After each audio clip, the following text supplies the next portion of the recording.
Magandang hapon mga kalapatids, ang weather maganda naman kaya magpapakawala tayo ng mga alaga natin. Buksan na natin para makalipad na sila. Ayaw naman maglabasan, tinatamad tong 3 ibon natin Kailangan lumipad kayo para makakapag-exercise naman kayo. Ayaw mga kalapatids Talagang tinatamad yata tong mga alaga natin Ito muna si Bekart. Pakawalan muna natin mga kalapatids. Puntaan muna natin dito. Ayan lapitan na natin. Iwanan mo na yung pares mo. Lipad na. Ayaw ding lumipad Ba't kaya mga tinatamad ng mga alaga natin? Gusto lang yata kumain Alam ko nang gagawin ko. Ito nga may hawak tayo, bugawin natin. Magsisipaglabasan na yun mga kalapatids. Romonda na nga kasama si Bekart.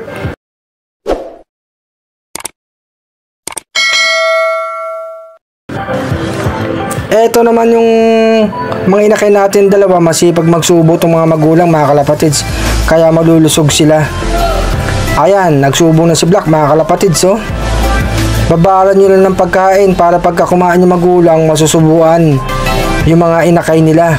Ang isang kak, ayaw pang magsubo Subukan mo na isang inakay mo dyan. Huwag ka nang mahiya. Nahilang sa atin mga kalapatids. Mamaya susumbuan niya na yan Ang bilis nga lumaki ng 2 inakay natin mga kalapatids. Ito si Black, subok na to. Na breeder, magaling magsubo mga kalapatids.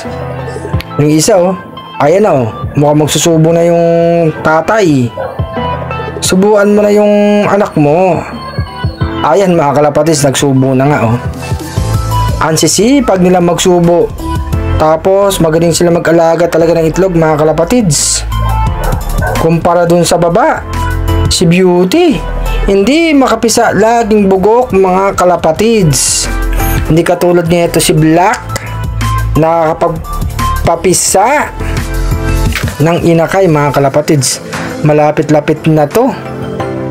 Ayan na yung mga kulay nila mga kalapatids Mga ilang linggo, i-viewing na natin to mga kalapatids. Para naman matandaan yung look natin. Sige, subuan yung mga inakay.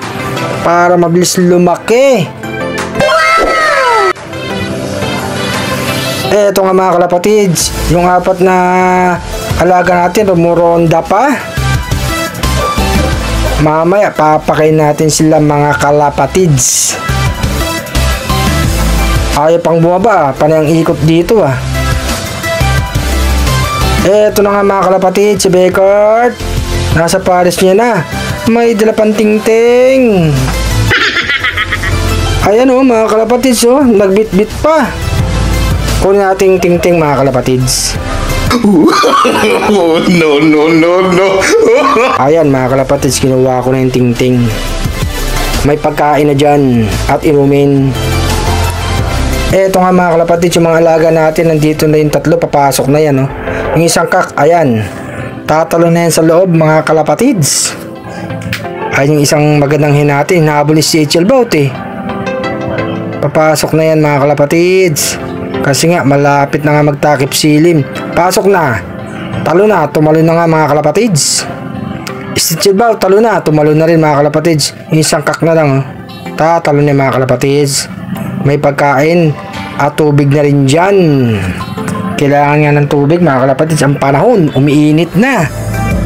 Talo na, kompleto na yung mga alaga natin mga kalapatids na pinakawalan. Okay naman ang kondisyon nilang lahat mga kalapatids. Ayan sila. No. Ito nga mula yung lingkod si Arslok. Maraming salamat mga kalapatids sa suporta nyo Happy flying.